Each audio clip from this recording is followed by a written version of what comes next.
शिवजी आहेत, चंद्र भगवान शिवजीला अर्पण केला। शारंग नावाचं धनुष्य समुद्र मंथनामधून बाहेर पडलेलं आहे, ते शारंग नावाचं धनुष्य भगवान विष्णूजीला दिलेलं आहे। तेव्हापासून भगवान शिवजीचं नाव झालेलं आहे शारंग पाणी शारंगधर भगवान की जय। समुद्र मंथनातून शंख बाहेर निघालेला आहे, भगवान विष्णूला अर्पण केलेला आहे। गंधर्व समुद्र मंथनातून बाहेर पडलेले आहेत, ते सर्व स्वर्गामध्ये सेवा करण्याकरता पाठवले। आणि आता त्या समुद्र मंथनातून शेवटचं रत्न आपल्या हातामध्ये घेऊन, तो अमृत कलश हातामध्ये घेऊन धन्वंतरी नावाची देवता त्या ठिकाणी प्रगट झालेली आहे। हा धन्वंतरी परमात्म्याचा अवतार आहे महाराज। धन्वंतरी भगवान की जय। आणि धन्वंतरी महाराजांच्या हातामध्ये जो कलश आहे, त्या कलशामध्ये समुद्र मंथनातून निघालेलं दिव्य असं शेवटचं रत्न म्हणजे अमृत त्यांच्या हातात आहे। आणि ते अमृत धन्वंतरीच्या हातामध्ये पाहिल्यानंतर नेमकंच ती दारू पेलेली राक्षस आहे ना सगळी, आणि गुंग झालेले धुंद झालेले राक्षस सगळेजण पळत गेले। आणि त्या धन्वंतरीच्या हातामधला तो जो अमृत कलश आहे त्यांनी तो हिसकून घेतला आणि दैत्य लागले पळायला।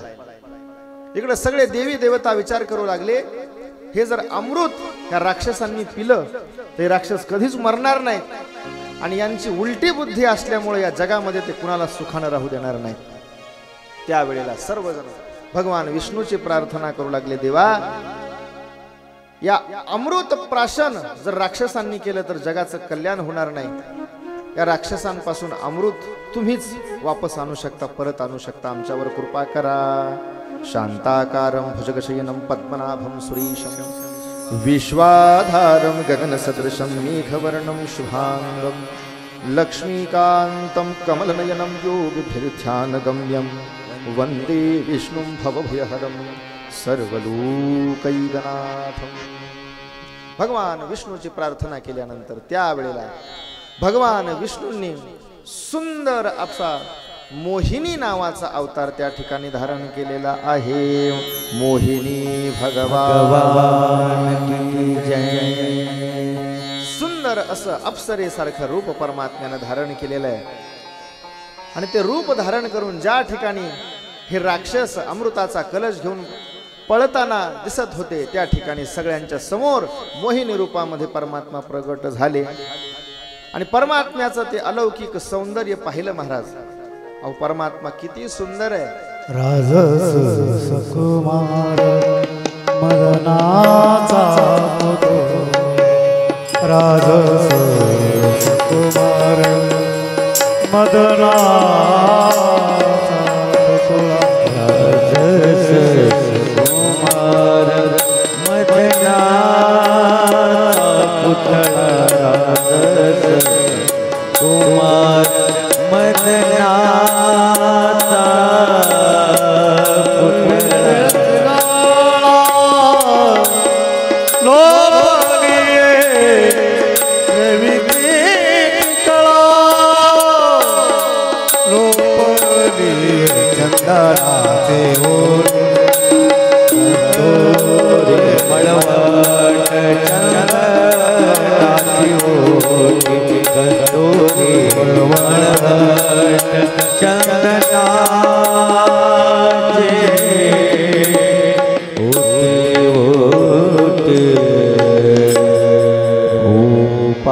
कृष्ण भगवान की जय।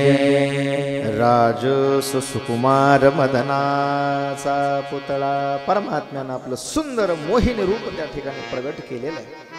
आता सुद्धा तो जो मोहिनी स्वरूपातला अवतार आहे आपल्या महाराष्ट्रामध्येच नेवास्याजवळ ज्या ठिकाणी ज्ञानोबरांनी ज्ञानेश्वरी लिहिलेली आहे, तिथं मोहिनी राज नावाचं मंदिर आहे। ज्ञानोबरांनी ज्ञानेश्वरी त्याचं वर्णन केलेलं आहे। तिथं मोहिनी अवतार स्वरूपामध्ये परमात्म्याची पूजा केली जाते।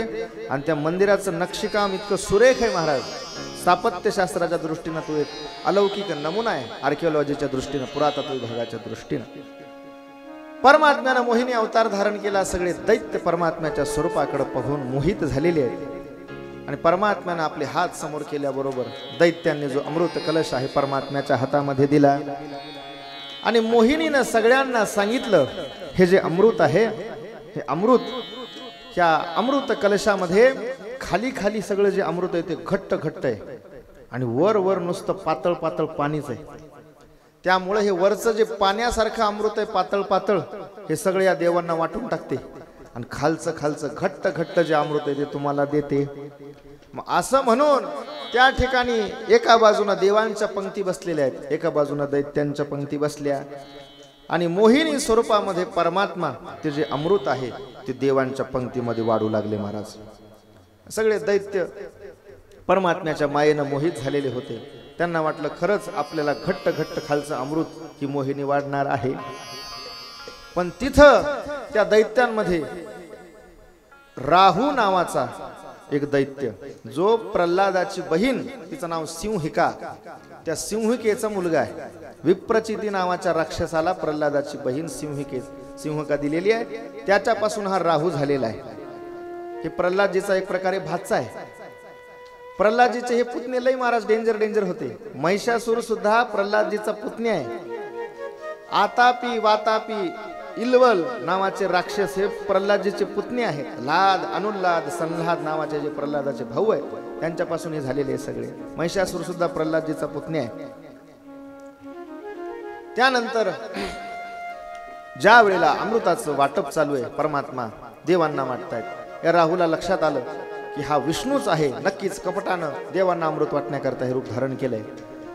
राहूनं आपलं स्वरूप थोडंसं पालटून देवांच्या पंक्तीमध्ये हा राहू जाऊन बसला आणि तिथं एका बाजूला राहूच्या चंद्र बसलेला आहे आणि एका बाजूला सूर्य बसलेला आहे. मधात हा राहू जाऊन बसला आणि ज्या वेळेला परमात्मा समुद्र मंथनातून निघालेलं ते अमृत वाटप करत करत आले, सगळ्यांच्या हातामध्ये ते अमृत दिलं आणि त्या देवांनी ते प्राशन करायला सुरुवात केली.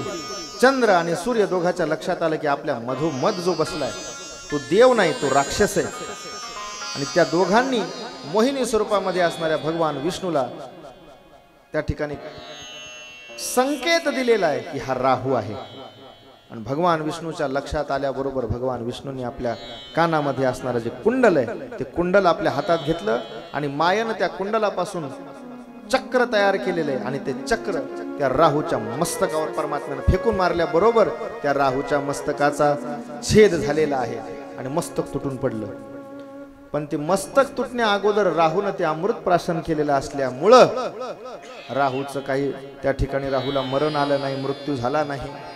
तेव्हापासून राहूच्या शरीराचा जो वरचा भाग आहे त्याला राहू हे नाव प्राप्त झालं आणि खालचा जो भाग आहे त्याला केतू हे नाव प्राप्त झालं. दोन ग्रहाची निर्मिती त्या ठिकाणी झाली आणि चंद्रानं आणि सूर्यानं या दोघांनी तिथं विष्णूला संकेत दिला असल्यामुळं तो राहू प्रत्येक ग्रहणाच्या टायमाला ह्या चंद्राला आणि सूर्याला गिळण्याकरता जातो. आणि मग सूर्याला गिळण्याकरता गेल्यानंतर जोपर्यंत राहूच्या मुखामध्ये सूर्य असतो तोपर्यंत ग्रहण असतं आणि खालचा भागच नाही राहूला, गळ्यातून लगेच पुन्हा सूर्य बाहेर पडतो आणि जितका वेळ मुखामध्ये राहूच्या सूर्य किंवा चंद्र असतो त्या तितक्या टायमामध्ये ते ग्रहण असतं. अशी आपल्या पुराणांमध्ये ही कथा आलेली आहे. गोपाल कृष्ण भगवान की जय. आणि जेव्हा राक्षसांच्या लक्षात आलं की आपल्या सोबत कपट करून भगवान विष्णूंनी जे अमृत आहे हे सगळं अमृत देवांना वाटून दिलेले, त्यावेळेला खवळलेल्या दैत्यांनी सगळ्या देवांवर आक्रमण करायला सुरुवात केलेली आहे. देवांचं आणि राक्षसांचं त्या ठिकाणी मोठं युद्ध झालेलं आहे आणि त्या युद्धामध्ये राक्षसांचा पराभव झालेला आहे. दैत्यांचे गुरु शुक्राचार्य यांच्या जेव्हा ते लक्षात आलं त्यावेळेला भगवान शिवजींची तपश्चर्या करण्याकरता शुक्राचार्य त्या ठिकाणी गेलेले आहेत आणि हजारो वर्ष भगवान शिवजींची तपश्चर्या शुक्राचार्यांनी केलेली आहे. भगवान शिवजी प्रसन्न झालेले आणि वरदानाच्या स्वरूपामध्ये संजीवनी नावाच्या मंत्राचं वरदान शुक्राचार्यांना भगवान शिवजींनी दिलेलं आहे. आणि संजीवनी मंत्र शुक्राचार्यांना दैत्याच्या गुरुला प्राप्त झाल्यापासून देवाचं आणि दैत्याचं युद्ध झालं. दैत्य मेले की शुक्राचार्यांनी आपल्या हातामध्ये पाणी घ्यावं आणि तो संजीवनी मंत्र म्हणून दैत्यांवर फेकला की दैत्य दुसऱ्या क्षणाला सगळे जिवंत व्हायचे. दैत्याची संख्या वाढत जाऊ लागली आणि देवांना लक्षात आलं की आता दैत्य सुद्धा बलवान झालेले आहेत. आणि एका दिवसाचा प्रसंग आहे. बलिराजाच्या मनामध्ये आलं की आपण यज्ञ करावा आणि बलीनं त्या ठिकाणी 99 यज्ञांची पूर्णता केलेली आहे.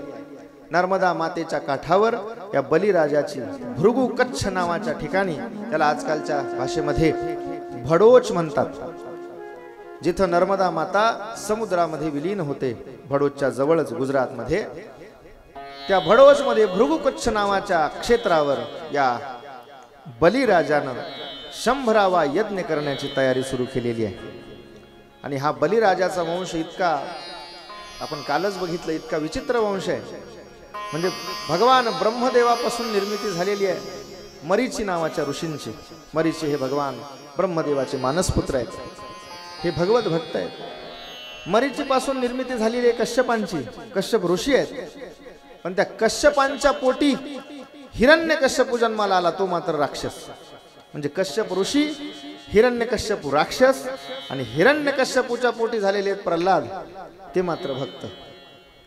प्रल्हादाच्या पोटी झालेला आहे विरोचन, तो मात्र नास्तिक आहे. आणि विरोचनाच्या पोटी झालेला आहे हा बली, बली मात्र भगवंताचा भक्त आहे. आणि या बलीच्या पोटी बाणासुर नावाचा राक्षस झालेला आहे. त्या बाणासुराची कथा आपल्याला उद्या बघायची आहे. बली हा भगवत भक्त होता. यज्ञाद्वारा परमात्म्याची आराधना त्याची चालू आहे. 100वा यज्ञ करण्यासाठी त्यानं तयारी केलेली आहे. आणि त्यावेळेला जर हा 100वा दैत्यांचा यज्ञ पूर्ण झाला तर स्वर्गावर दैत्य आक्रमण करतील हा विचार सगळ्या देवांच्या मनामध्ये आल्यानंतर हा यज्ञ पूर्ण होऊ नये बलीचा, ही प्रार्थना करण्यासाठी सगळी देवदेवता भगवान विष्णूकडे गेलेले आहेत. भगवान विष्णू त्या सर्वांवर संतुष्ट होऊन सांगतात की मी हा यज्ञ त्या ठिकाणी बलीचा पार पडू नये यासाठी मी अवतार घेऊन त्या ठिकाणी जाणार आहे. त्या अगोदर कश्यप नावाचे ऋषी आणि त्यांची पत्नी दिती या दोघांनी पयोव्रत नावाच्या व्रताचं पालन केलेलं आहे. हे 12 दिवसाचं व्रत असतं. आपल्या पोटी येणारी संतती तिच्यामध्ये दिव्य सत्व गुणाने युक्त असणारी, देवांच्या गुणाने युक्त असणारी संतती जन्माला यावी असं जर वाटत असेल तर भागवतामध्ये वामन महाराजांच्या चरित्रामध्ये या पयोव्रताचा उपदेश केलेला आहे. फाल्गुन वद्य प्रतिपदा, फाल्गुन शुद्ध प्रतिपदा ते फाल्गुन शुद्ध द्वादशी या काळामध्ये 12 दिवस हे पयोव्रत नावाचं व्रत केलं जातं. आणि हे व्रत पूर्ण झालेलं आहे. आणि यथाकाळी कश्यप महाराजांची पत्नी दिती माता, दिती मातेच्या उदरामधून विजया द्वादशीच्या दिवशी परमात्म्यानं वामन स्वरूपामध्ये अवतार घेतलेला आहे. वामन भगवान की जय. तस्या प्रादुर्भूतात भगवान आदिपुरुषः पीतवासाश्चतुर्बाहुः शंख चक्र गदाधर.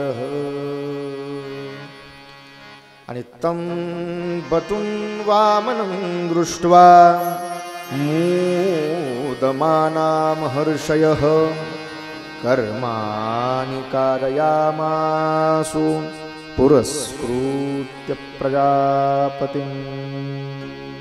त्या बटू रूपामध्ये वामन महाराजांना बघितल्यानंतर सगळ्या देवी देवतांना आनंद झालेला आहे.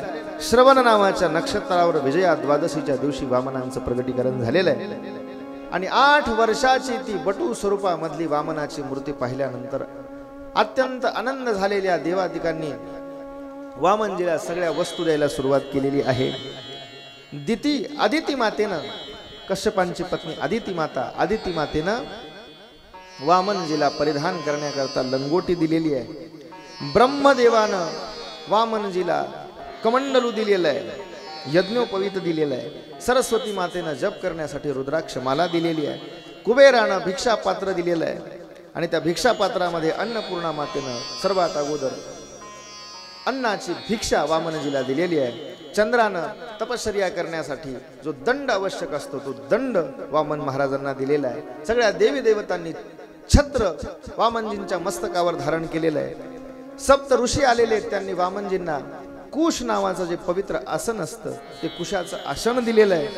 पृथ्वी मातेनं मृग चर्म वामनजीला दिलेलं आहे. आणि या सगळ्या गोष्टी सोबत घेऊन वामन महाराज नर्मदा नदीच्या काठावर बली महाराजांनी ज्या यज्ञाचं आयोजन केलेलं आहे त्या यज्ञाच्या ठिकाणी वामन महाराज आलेले आहेत. 99 यज्ञ पूर्ण झालेले आहेत आणि 100व्या यज्ञाची तयारी सुरू आहे. त्या ठिकाणी आहुती चालू आहेत यज्ञामध्ये. आणि तिथं वामन महाराज गेल्यानंतर बलीकडे बघून वामन महाराजांना आनंद झाला. तेरे द्वार खडा भगवान भगत भर दे रे झोली. तेरे द्वार खडा भगवान भगत भर दे रे झोली. तेरे द्वार खड़ा भगवान भगत भर दे रे झोली. तेरे द्वार खड़ा भगवान भगत भर दे रे झोली. तेरे द्वार खड़ा भगवान भगत भर दे रे झोली. तेरे द्वार खड़ा भगवान भगत भर दे रे झोली. तेरे द्वार खड़ा भगवान भगत भर दे रे झोली. तेरे द्वार खड़ा भगवान भगत भर दे रे झोली. वामन महाराज 8 वर्षाची मूर्ती आहे आणि बलिराजाच्या समोर उभं राहून बलिराजाला प्रार्थना करतात. तुझ्या या यज्ञ मंडपामध्ये तुला भिक्षा मागण्याकरता आलेलो आहे आणि तुझी या जगामध्ये तुझी कीर्ती होणार आहे. तेरी जगत में रहेगी शान भगत भर दे. तेरे द्वार खड़ा भगवान भगत भर दे रे झोली. तेरे द्वार खड़ा भगवान भगत भर दे रे झोली.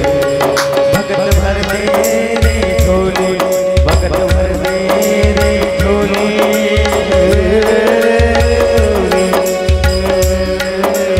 ओ भगत भर दे रे झोली. भगत भर दे रे झोली.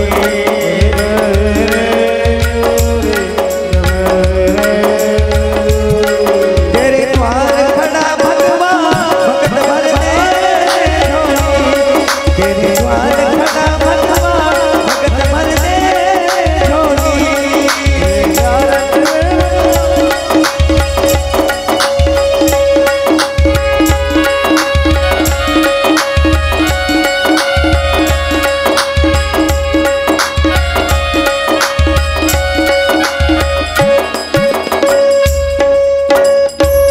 वामन भगवान की जय. गोपाल कृष्ण भगवान की जय. वामनाला आपल्या दरवाजावर उभं राहिलेलं बघून बलीला आनंद झालेला आहे. कारण अतिथीची सेवा करणं हे आपल्या शास्त्रामध्ये खूप मोठं महत्कार्य महत्पुण्याचं कार्य सांगितलेलं आहे. बली महाराज वामनाची स्तुती करू लागले. नमस्तुभ्यं स्वागतं ते नमस्तुभ्यं ब्रह्मन् किं करवाणि ते. ब्रह्मर्षीणां तपस्साक्ष्यात् मन्ये त्वायवपुरधरम्. हे ब्राह्मण देवता, हे वामन देवता, तुमचं स्वागत आहे. काय इच्छा आहे तुमची? तुमची जी काही इच्छा असेल ती मी पूर्ण करायला तयार आहे. त्यावेळेला वामन महाराज सुरुवातीला बलीला प्रसन्न करण्यासाठी बलीच्या पूर्वजांची स्तुती करू लागले. बली, तुझे पूर्वज किती महान होते. कश्यप ऋषी, त्यांच्यापासून हा पूर्ण पृथ्वीचा सृष्टीचा मानव वंशाचा विस्तार झालेला आहे. त्यांच्यापासूनच हिरण्याक्ष नावाचा मोठा बलाढ्य दैत्य झाला. हिरण्यकश्यपू झाला. प्रल्हाद नावाचा भक्त तुझ्या वंशामध्ये झालेला आहे. विरोचन नावाचा मोठा विचारवान व्यक्ती तुझ्या वंशामध्ये झालेला. एवढी मोठी स्तुती बलिराजाची सुरू आहे.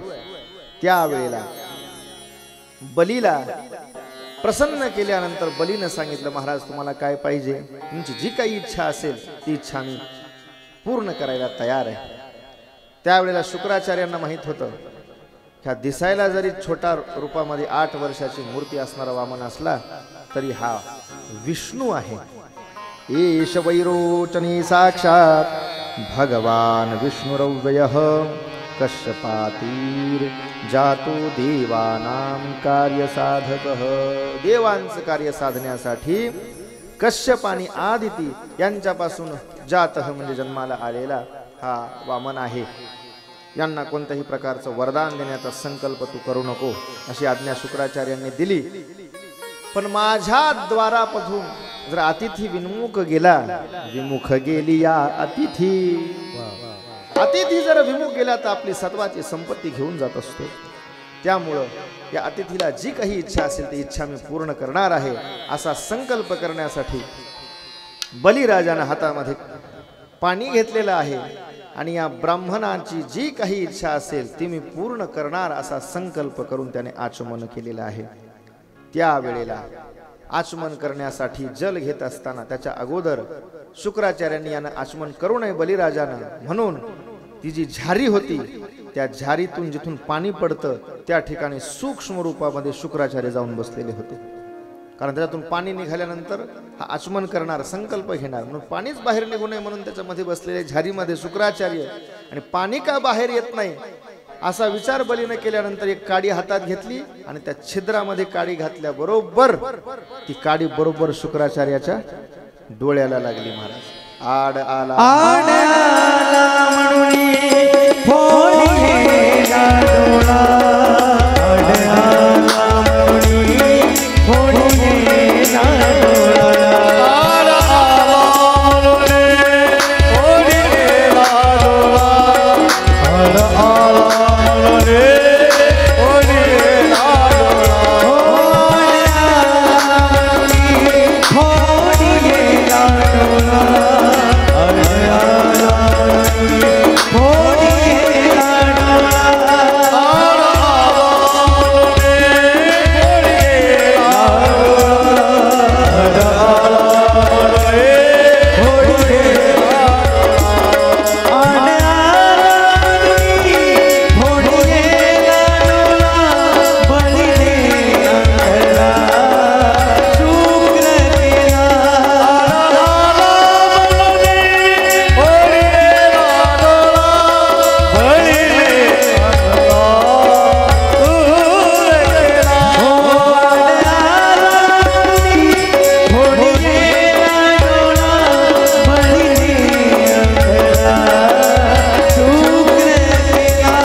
कृष्ण भगवान हरये नमः, हरये नमः, हरये नमः.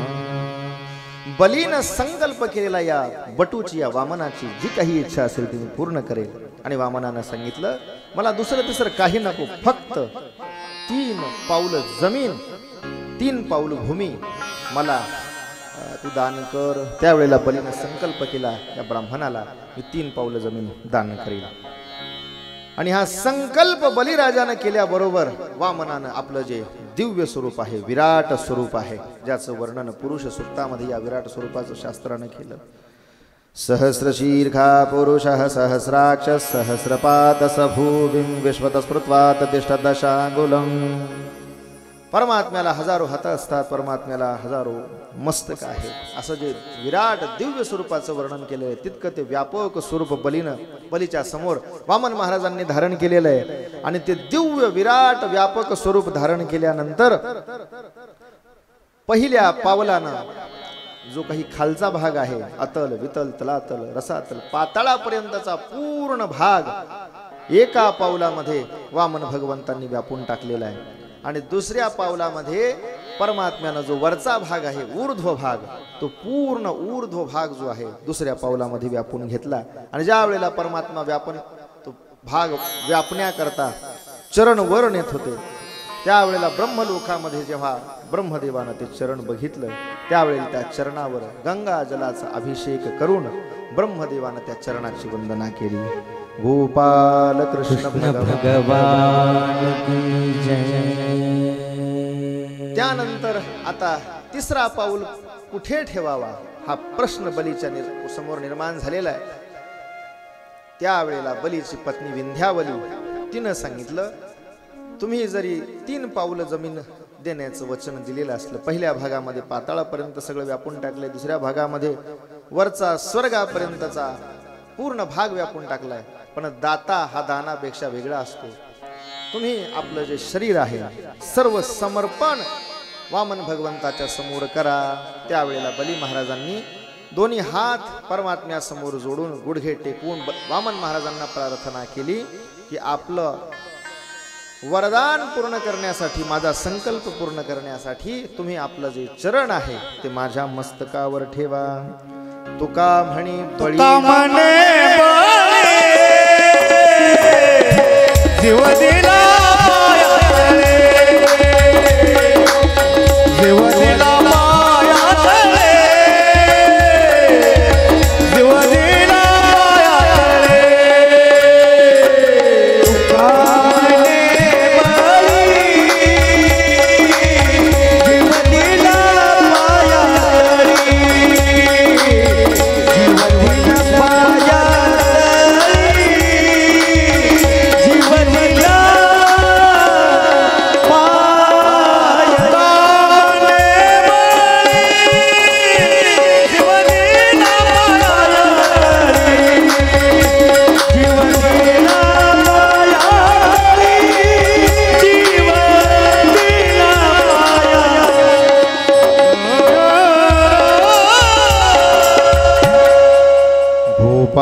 कृष्ण भगवान की जय. बलिराजानं सर्व समर्पण वामन भगवंताच्या समोर केलेलं आहे. इथं जीव दिला पायातळी याचा अर्थ प्राण दिला असं नाहीये. जीव म्हणजे सर्वस्व, सर्व वस्तूंचं सर्वस्वाचं समर्पण केलं. आणि तेव्हापासून जो कोणी देशाकरता धर्माकरता सर्वस्वाचं समर्पण करतो त्याला बलिदान दिलं असं आपण म्हणतो. बलीसारखं दान, सर्व समर्पण केलं. आपल्याला फक्त माहिती आहे की बलीला परमात्म्यानं पाताळात घातलं, पण त्या बलीच्या प्रतिपालनाकरता परमात्म्यानं स्वतः द्वारपाळ बनून बळीच्या दरबारामध्ये परमात्मा राहिलेले आहेत. आणि बलीला वरदान दिलेलं आहे तेव्हापासून, कारण बलीच्या लय पूर्वजाला परमात्म्यानं मारलं. महाराज हिरण्यकश्यपूला मारलं, हिरण्याक्षाला मारलं, पण तेव्हापासून सांगितलं बली तुझ्या वंशामध्ये इथून पुढं जो कोणी जन्माला येईल त्याचा आता इथून पुढे मी कधीही संहार करणार नाही, प्राण घेणार नाही, हे वरदान बलिराजाला दिलेलं आहे. त्या बाणासुराची कथा आपल्याला उद्या बघायची आहे बलीच्या वंशामधल्या. आणि बलिराजाला त्या ठिकाणी पाताळामध्ये घातल्यानंतर बलीची जी मुलगी आहे रत्नमाला, त्या रत्नमालेनं ज्या वेळेला सुरुवातीला वामनाला बघितलं ते गोंडस रूप, बालकासारखं रूप बघितल्यानंतर रत्नमालेला वाटलं मला जर असा मुलगा झाला असता तर त्या मुलाला मी खूप लाडानं वाढवलं असतं, त्याला मी दुग्धपान घातलं असतं, दूध पाजलं असतं. इतक्या गोंडस मुलाला लहान रूप बघितल्यानंतर रत्नमालेला असं वाटलं होतं. पण ज्या वेळेला आपल्या वडिलाला पाताळात घातलं त्यावेळेला रत्नमाला म्हणली की असा जर माझा मुलगा असला असता तर त्याला मी विष पाजलं असतं. आधी म्हणली दूध पाजलं असतं, आता म्हणाली विष पाजलं असतं. परमात्मा म्हणले तथास्तु, तुझं दूध बी पितो आणि तुझं काय पितो, विष पण पितो. पुढच्या अवतारामध्ये तीच रत्नमाला पुतना रूपानं अवतीर्ण झाली आणि त्या अवतारामध्ये परमात्म्यानं तिच्या दोन्हीही इच्छा पूर्ण केलेल्या आहेत. गोपाल कृष्ण भगवान की जय. त्यानंतर बली महाराजांचा करता हा वामनाचा अवतार झाल्यानंतर परमात्म्यानं मत्स्य नावाचा अवतार घेतलेला आहे. आणि त्या मत्स्य अवतारामध्ये हयग्रीव नावाच्या दैत्यानं जे 4 वेद आहेत समुद्रामध्ये लपवून नेल्यानंतर परमात्म्यानं हयग्रीव अवतार धारण करून त्या ठिकाणी संहार केला. आणि मत्स्य अवतारामध्ये मत्स्य अवतार धारण करून त्या वेदांचं संरक्षण परमात्म्याने केलेलं आहे. मत्स्य भगवान जय. हयग्रीव